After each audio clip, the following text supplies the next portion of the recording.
Thanks for tuning in to another recording of Netflix and Kill. This recording was with Tyler MacIntyre, the director of Tragedy Girls and Patchwork. In the description, I put down what aspects each film contains, as well as where you can purchase or stream said films.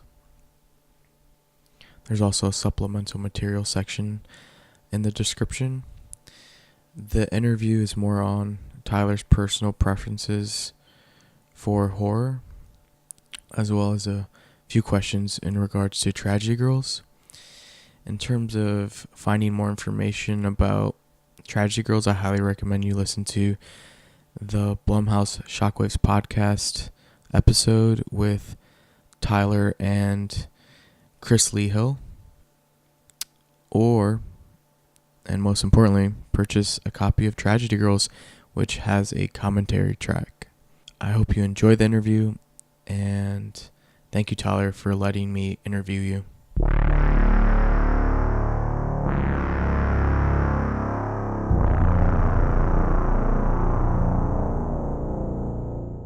All right, so how do you define horror? What criteria must be met for you to consider a film horror? Well, for me, horror really can take a lot of shapes and sizes and tones. Like obviously, I tend to make more horror comedies, and a lot of my favorite films are that.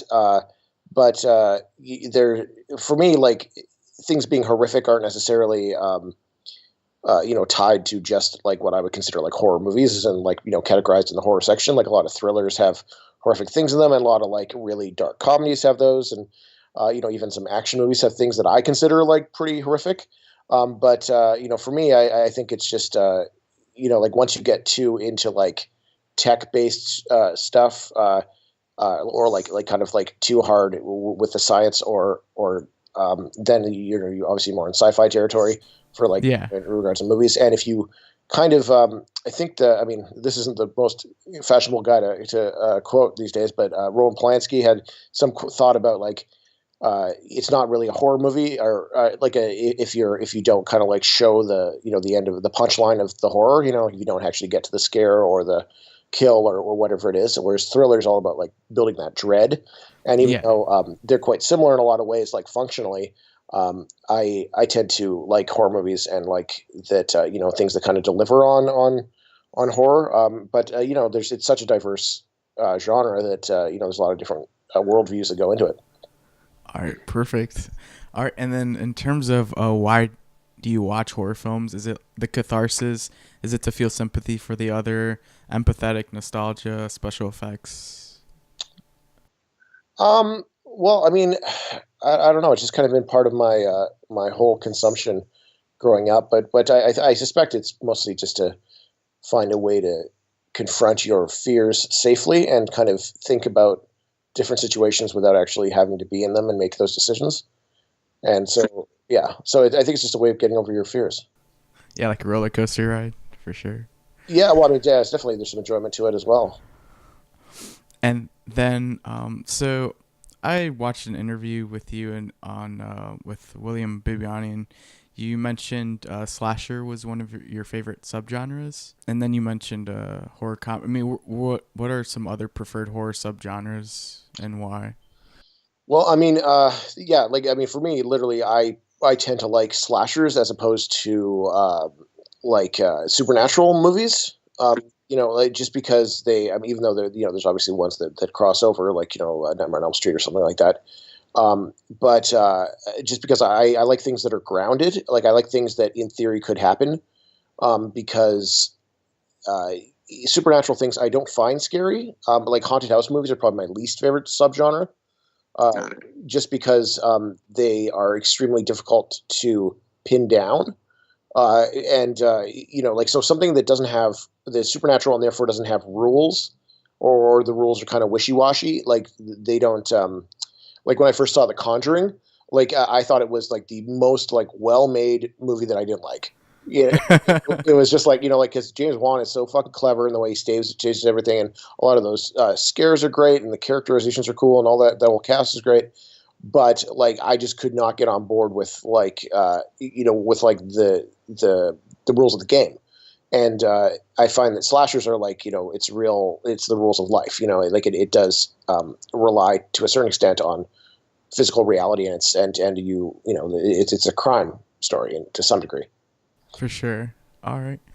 And then in terms of your preferred aesthetics when it comes to horror, is it practical effects over CGI, monochrome over color, like good, and then yeah. Yeah, I mean, hey, as a guy who just made a super colorful movie with mostly practical effects, I think that's pretty apparent. Yeah, no, I definitely there was kind of a little bit of a movement a little while ago, like with the kind of French extreme and kind of the torture porn movement. There was everything was like kind of bleach bypassed and like desaturated colors and kind of high contrast, kind of gritty looking, and we kind of ran away from every color but red.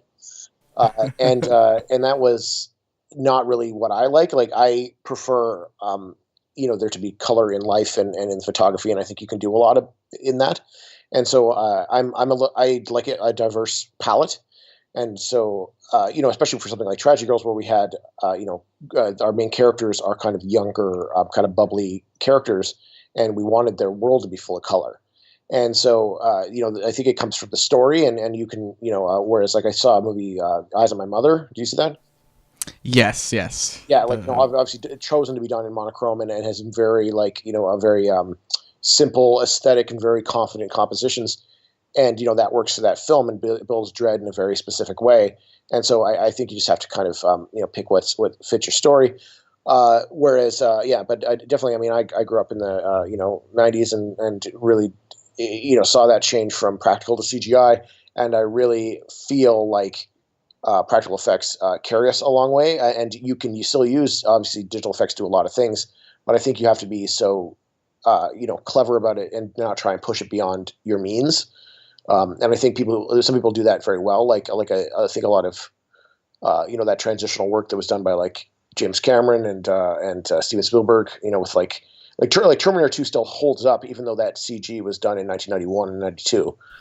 Sure. But because they're not pushing it beyond its means. Whereas I think we now just use it as a Band-Aid, and it tends to lessen the impact because we know intellectually that that's not real. And so I think there's anyway, today, even on smaller budgets, you can I think you should endeavor to do as much practically as you can, because there's still younger, up and coming, like working artists in the effects side of things that could do great work. And so, like Cody Wilkins, who's the guy who did a lot of our on-set effects for this through his company called Creature Effects, is now working on like the new Halloween movie. And oh wow, they're trying to do as much as they can, practically. But it's also like if you're doing a lot of gags, sometimes you have 80 people working on a set or whatever, and you can't really be sitting around waiting for this next slice appliance to work. So like in our case, like we had one of the gags not work 100%, and so we used it. We used how it was on set, and then we clean it up a little bit digitally, and it's like, even though it's 90% real and 10% digital, you don't look at it and then say like, oh, that's fake. Yeah. All right. And I mean, in terms of like the lighting, so our view is like Bava and Argento. Are those influences at all, or? Yeah, Bava? I mean, some of the European horror stuff, Italian, giallo stuff. Like I'm definitely an Argento fan. There's a pretty direct reference in yeah, which I think is funny, but like I think some like hardcore horror fans are like you're disrespecting Argento, which is not the case at all. But he's the master. But it's I would say my influences were definitely more American. Like I grew up with kind of more like Full Moon movies, like the Puppet Master movies, and like nice. Like and like literally the movie that really blew my socks off and made me want to be a filmmaker was Evil Dead 2. And okay. And then but a lot of the, like, you can see, have you seen my first film was a movie called Patchwork? Yeah, I loved it, and I love the kind of nods to Reanimator with the Owlcat and the totally. Maybe yeah. I mean, Stuart Gordon is a huge influence on me. Like, and I just like those like kind of confident voices that don't take themselves too seriously and see the world in a very like askew way. And so like and then there's like, also we have some very, prolific auteurs in horror, like, the John Carpenters and Wes Cravens. So there's a lot of like quality filmmaking happening, even like far back like the Hitchcocks, so I definitely, got through, like Psycho, Scream, Halloween, like that kind of, the quality sort of pillars of modern horror. But the stuff that, I think spoke to me personally was more on the comedy side. Got it. All right. Well, on this, I think the interview with William Bibiani, you mentioned you loved Detention by Joseph Kahn. Yeah, no, Yeah. and that was something that kind of I saw it when it came out, and then it kind of disappeared. Like it didn't really get too supported, Mm-hmm. and it was even like it almost I don't think that movie really got its due. I should Mm-hmm. actually revisit it, but then that's actually kind of what made me a fan of Josh Hutcherson. Yeah, yeah. And so when we talked about trying to cast him in this, I was like, oh, he might be a little too old, but I don't care. Who cares? Kind of. And so he was just so funny. But yeah, I definitely respect that movie.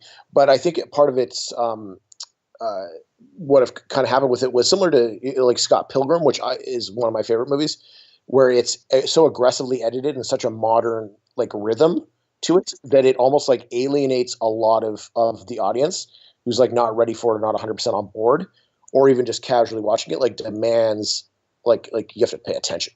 And so people aren't, and I love that style. Like I think it's super complex and very hard to do.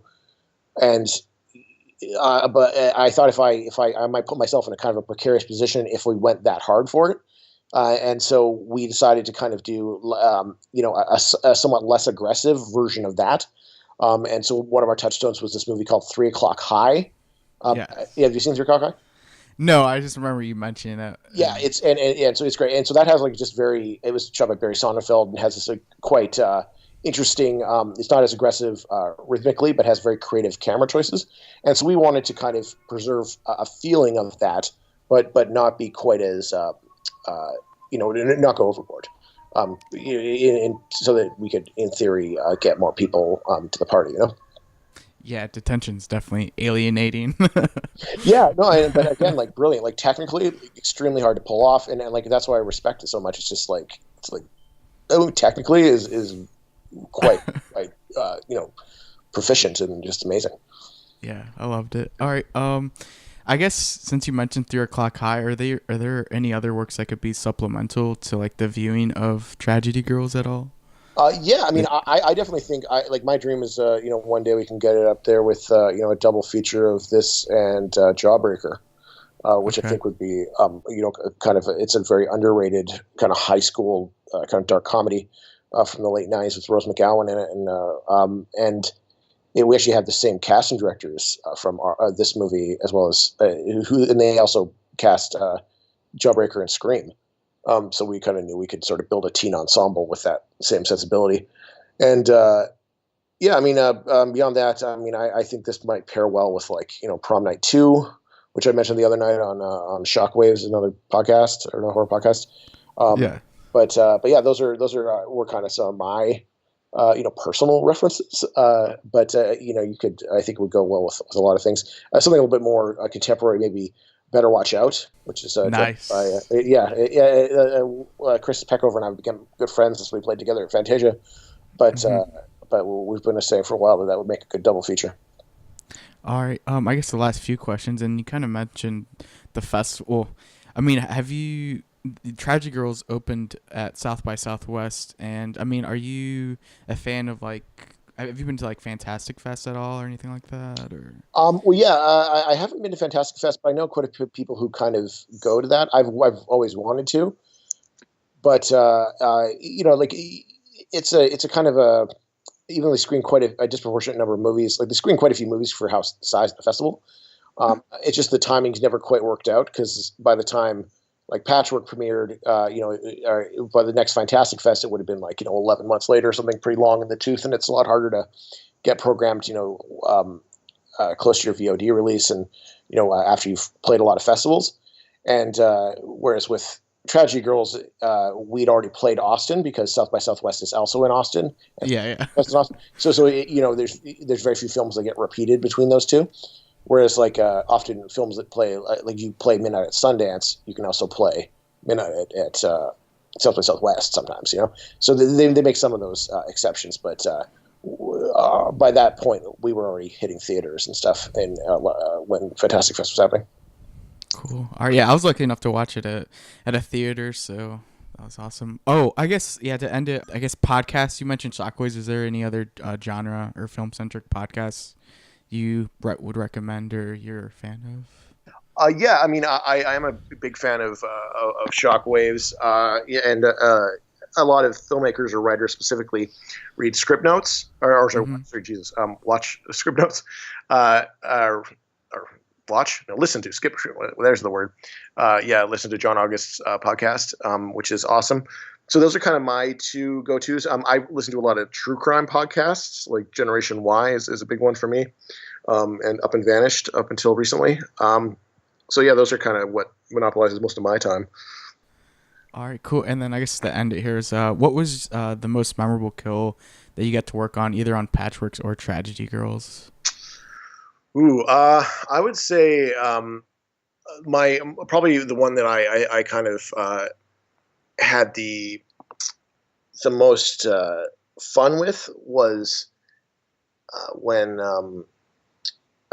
John Renitsky gets killed in Patchwork. So he's a kind of a frat boy, and there's this kind of elaborate sort of fight scene leading into his death. And that day I was just not at my best, and it was kind of like the last day of shooting Patchwork, and it was a very tight schedule. It was 12 days, and so I was pretty behind the eight ball, and trying to get the scene that we were shooting before it right, and it just wasn't working, and things were coming together, and we had a new AC and a new dolly grip.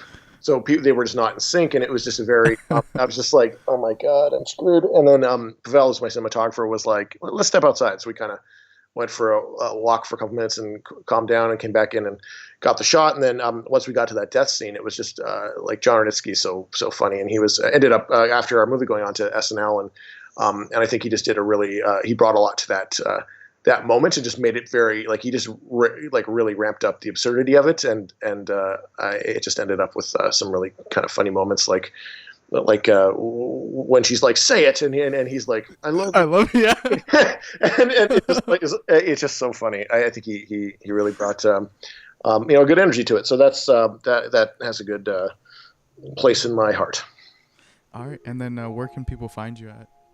They can find me on Twitter at TMacFilm. Add me. I'm extremely easy to find.